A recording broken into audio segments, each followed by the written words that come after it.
देखिए एक cube root का आप लोगों को क्वेश्चन समझा रहे हैं। ये एक क्यूबिक इक्वेशन है और ये वैल्यू में फाइंड करनी है। क्यूबिक इक्वेशन क्या आप लोगों को पता है, क्यूबिक है तो 3 रूट्स होंगे। सम ऑफ द रूट क्या होता है, minus coefficient of x square upon coefficient of x cube. तो माइनस ये रहा, कोफिशिएंट ऑफ एक्स स्क्वायर -1 है और एक्स क्यूब का कोफिशिएंट 1 है, तो टोटल मिला के 1 हो गया। Alpha plus beta plus gamma की वैल्यू 1 आ गई। अगर हम अल्फा को दो की प्रोडक्ट करके उसका सम करेंगे तो फॉर्मूला होता है, यहाँ माइनस नहीं आता, एक प्लस एक minus, coefficient of x upon coefficient of x cube. तो ये आ गया, इसका फॉर्म क्या है, कोफिशिएंट -2, इसका 1, -2 अपॉन 1, वैल्यू आ गई -2।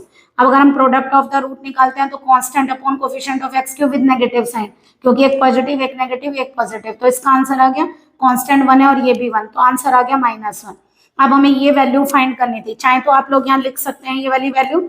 यहाँ पर हमने क्या किया, ये वैल्यू थी आप लोगों की alpha 4 beta square gamma square, ये थी beta 4 upon gamma square alpha square, और ये थी gamma 4 alpha square beta square का क्यूब रूट थे, है ना। हमने क्या किया, ऊपर नीचे दोनों जगह alpha square beta square gamma square ऐसे प्रोडक्ट किया, तो ये alpha square beta square gamma square तीनों में बन गया।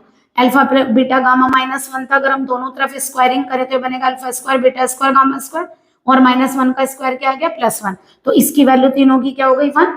तो अगर हम 1 डालेंगे केवल अल्फा 6 बचेगा, और ये क्या है क्यूब रूट का मतलब 1/3, तो अल्फा 6 की पावर 1/3, बीटा 6 की पावर 1/3, गामा 6 की पावर 1/3, ये बचेगा alpha square beta square and gamma square. इसका फार्मूला आप लोगों को आता है कि alpha square plus beta square plus gamma square की वैल्यू होती है अल्फा प्लस बीटा गामा का whole square -2 alpha beta plus beta gamma plus gamma alpha, इसकी वैल्यू 1 है, 1 का स्क्वायर -2, इसकी वैल्यू -2 है, ये कितना आ गया +4 और 1 मिलके कितना आ गया 5, तो आंसर इज 5।